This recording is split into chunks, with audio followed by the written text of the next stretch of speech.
Resurrection. Resurrection means to come back to life. To come back to life implies that we have been dead. Therefore, to fathom the meaning of resurrection, we must clarify the biblical concepts of life and death. Jesus said, "Leave the dead to bury their own dead." From these words of Jesus, it is clear that the Bible contains two different concepts of life and death. First, death means the end of physical life, as was the case of the disciples' deceased father, who was to be buried. Life, in that sense, means the state in which the physical self maintains its physiological functions.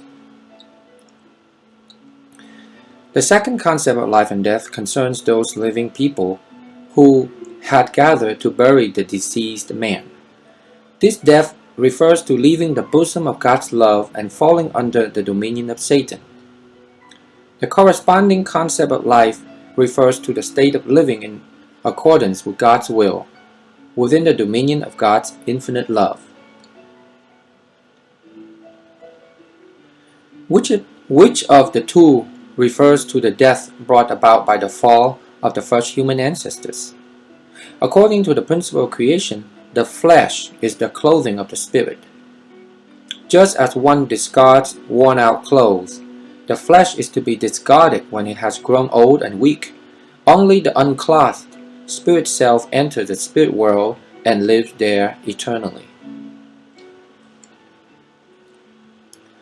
The death caused by the fall does not mean the end of physical life, but rather the descent into the evil dominion of Satan. God told Adam and Eve that on the day they ate of the fruit of the tree of the knowledge of good and evil, they would surely die. Hence, before eating the fruit they were alive, and after eating the fruit they were dead. Resurrection may be defined as the process of being restored from the death caused by the fall to life, from the realm of Satan's dominion to the realm of God's dominion, through the providence of restoration.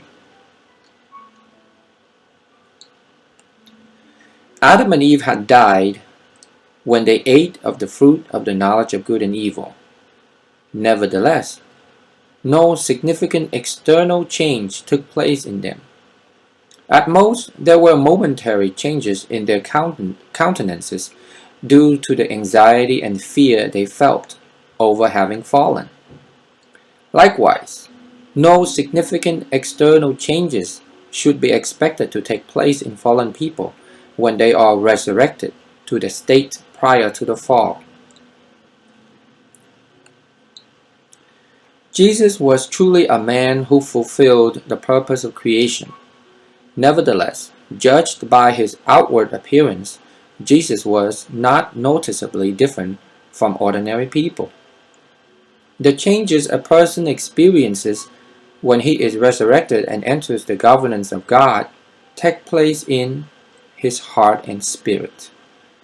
These internal changes also purify his body, transforming it from a haunt of Satan into a temple of God. The providence of resurrection. The providence of resurrection is the providence of restoration, and thus providence of recreation. Thus, the providence of resurrection is carried out in accordance with the principle of creation. First, the merit of the age has increased in proportion to the foundation of heart laid by the prophets, sages, and righteous people who came before us, and the subsequent generations benefit from the merit of the age. Second, God's responsibility is to give us His word and guidance, and our responsibility is to believe and practice it.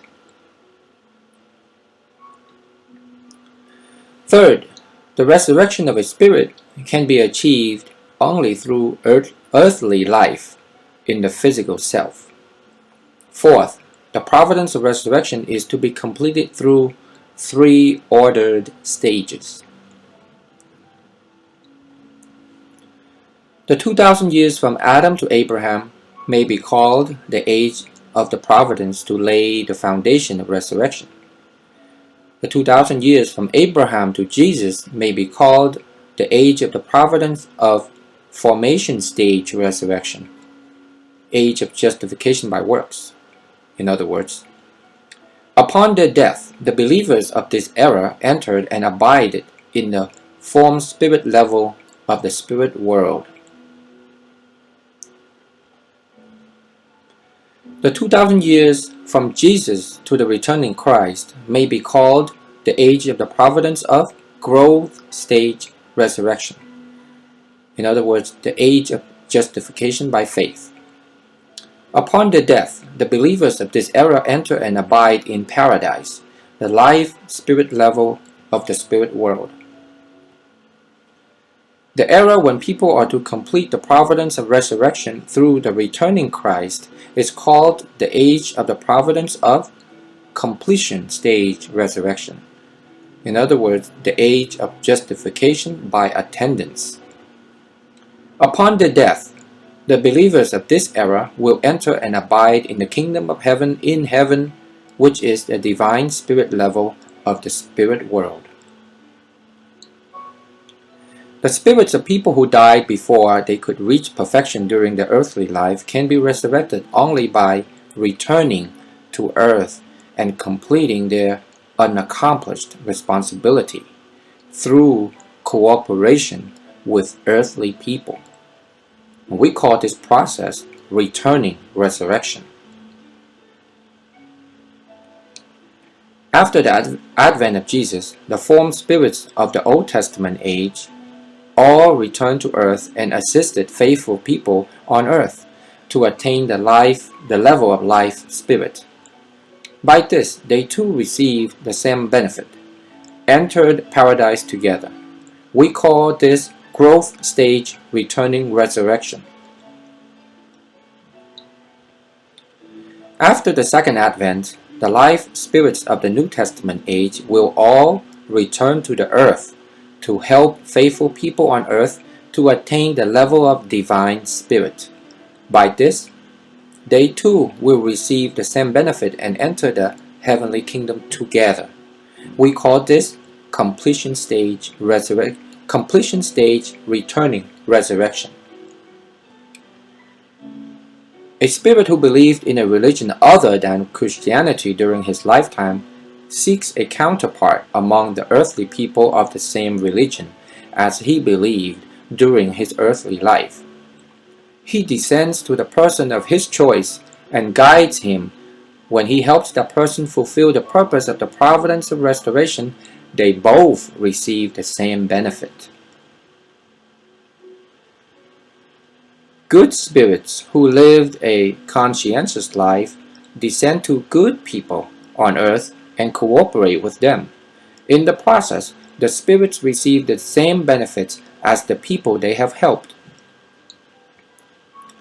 In order for evil spirits to receive the benefit of returning resurrection, their works must have the effect of punishing earthly people to help them make conditions to indemnify their failures, which have frustrated God's past efforts to cleanse them of their sins.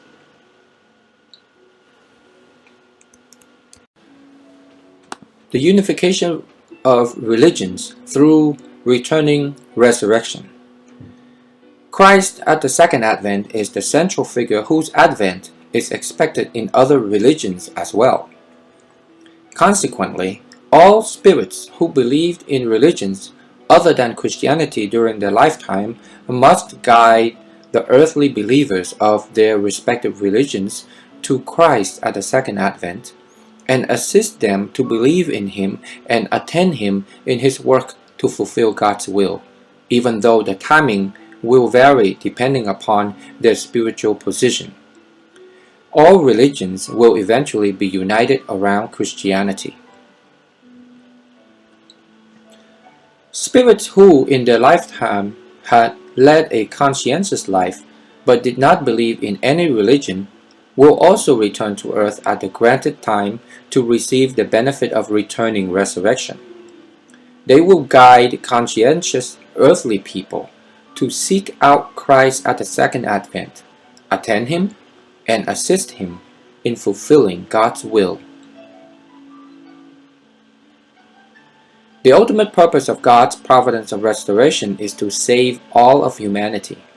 Therefore, God intends to abolish hell completely. By participating in these various dispensations over a long course of time, all people will gradually converge toward the goal of God's ideal world.